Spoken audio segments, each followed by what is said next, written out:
Afternoon to you. Afternoon. Is this speech by the PM as important as people are making out? Well, it's important. I haven't actually seen it, so I can't tell you whether it's sufficiently, whether it meets the requirements as Liam says it does. But yes, it's important. It's incredibly important because what's going on in Europe at the moment, the Eurozone crisis and the reactions to the Eurozone crisis, all of the greater centralisation, are major historic events, and they're historic events for this country as much as any other, because they determine where we're going. And if you could choose, ideally, what would be the top line that you would like to see come from it? Getting back control of the major part of our affairs, ranging from the justice and home affairs, that's sort of everything from extradition treaties to data exchanges, through to the huge mass of regulation that comes from Europe every year, which impedes our businesses, makes them uncompetitive, which is one of the reasons that whilst the rest of the world is growing, Europe isn't. So it's basically that simple fact, getting back control of those affairs, which we lost really slowly over time, but mostly when we signed the Single European Act. So, without putting words in your mouth, to stay in the EU, but to get certain bits back? That's the ideal. If we can do that.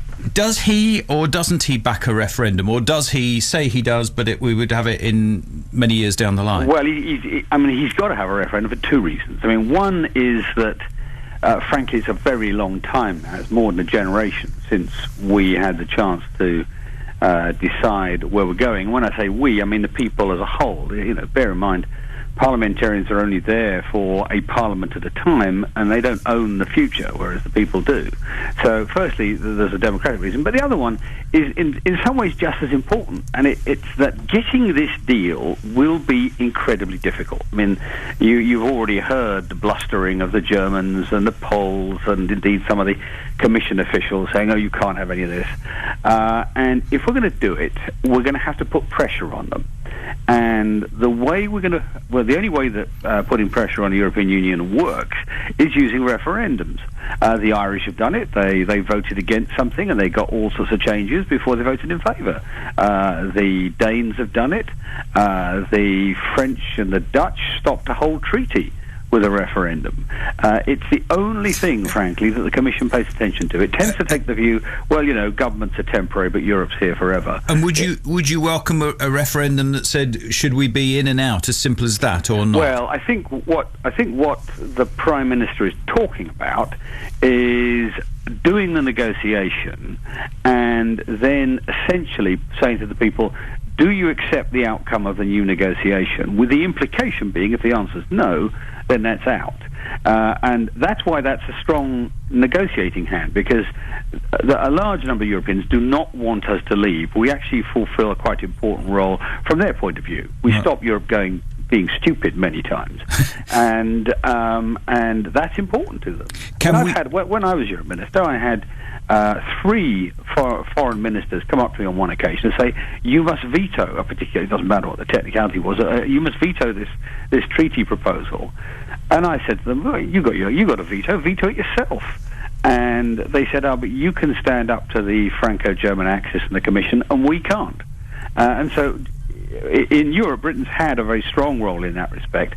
It's less now than it was. But it's an important thing to a lot of the smaller countries that we stand up and argue when others don't. So they would be sorry to lose us. And so a referendum saying either accept the deal or leave is actually quite a big lever to use against them. Can we trade as successfully as we do now with other countries if we weren't in the EU? Oh, yeah. I mean, that's actually one of the great bogus arguments. I mean, if you look at what's happened the last... Because for many... Sorry to interrupt, but for many people listening, that's the only thing that they actually care about, isn't it? And of course, I mean, the arguments you hear tend to come from what you might think of as corporate Britain, the big companies. And they want to stay in because they got a factory in Spain, or they got a distribution network which they sell from now, and their sort of current investment is already there.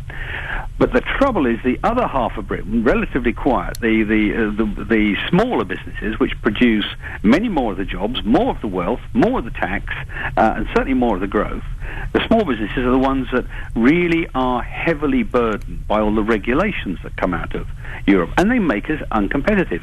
So when we are trying to sell to countries outside the European Union in competition with China and India and Brazil and all these other rising new powers, we're impeded, we're handicapped by that.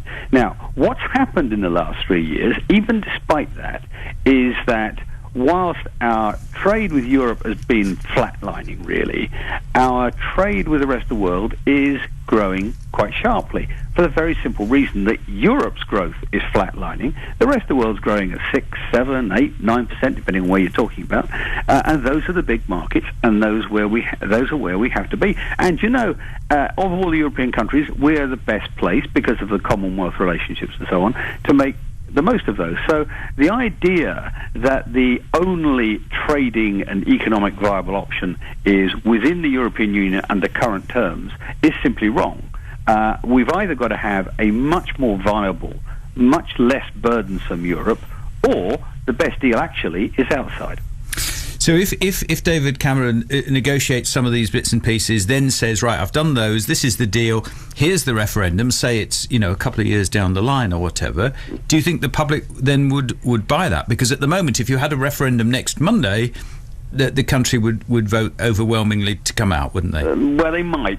I'm not sure. Do you not agree with that? No, I don't. I'm not sure they would, actually. I mean, it's quite volatile, this view on the part of the public. I mean, most people now, I think, in their heart of hearts, will probably rather leave than stay in on current terms. But there'll be lots of scare stories about jobs and growth and factories and so on. Last week or week before, one of the Japanese manufacturers, Nissan, lost 800 jobs at the same time as Jaguar Land Rover gained 800 jobs. Why? Because Nissan was selling to Europe from here, and Jaguar Land Rover was selling to China and Brazil and so on. So these arguments are quite complex. But the Nissans and the big companies that currently export to Europe will make a big fuss and frighten people. That's exactly what happened in 1975. In 74, two-thirds of the country wanted to leave. In 75, two-thirds of the country voted to stay. So I'm not sure it's quite as simple as that, Peter. Very interesting answer. But the other problem with all this is credibility. All of the three major parties, the Liberals have slipped now, they're in fourth place, but the three major parties in Parliament have all promised referenda and then not delivered on it for whatever reason. I mean, I'm not saying they were dishonest, it's just circumstances changed, whatever, but they didn't deliver. And the public remember that, and the public will be very loath to accept any politician's promise. The Prime Minister, Mr Miliband's, Mr Clegg's, they will be loath to accept their promise. And that's why a number of us, me included, wrote the Prime Minister two letters now in the last 6 months saying, look, if you're going to do this, at least have an act of Parliament now saying at the end of the conclusion of the negotiations you are going to have this referendum. Because then it's in the law. And although an incoming government could throw it out, it's much harder to do that. It's in the law. It's not just an individual politician's promise. It's a commitment by Parliament. That's what I'd like to see, because that, you see, will then bolster people's trust, and we won't have the uncertainty that we currently have. And just finally, David, why do you think UKIP's doing so well? Well, of course, they're doing so partly because of the European issue, partly because of other issues. I mean, UKIP does well. I mean, back in 2004, the European election, they did incredibly well. But if you look at it, it wasn't really just Europe. Europe was a part of it, but the big part of it was actually the rest of their manifesto, which read like a sort of old-fashioned Tory manifesto: low immigration, low tax, low regulation. Mrs Thatcher could have written it. It was in fact written by a Yorkshireman, a guy who used to work for the Yorkshire Post. And it's a very simple, straightforward manifesto, and they won on those issues. And to some extent, I think that's what's happening a bit now. Immigration's a big issue, I think, for people who are translating to Europe, but so are a number of issues which 20 years ago you'd have thought were sort of solid mainstream Tory issues, and now people are a bit more doubtful about that. So that's really part of the reason. Very interesting, as always, to talk with you, David. Thank you very much indeed for your time today. My pleasure. I wish you well. Thanks. David Davis, MP.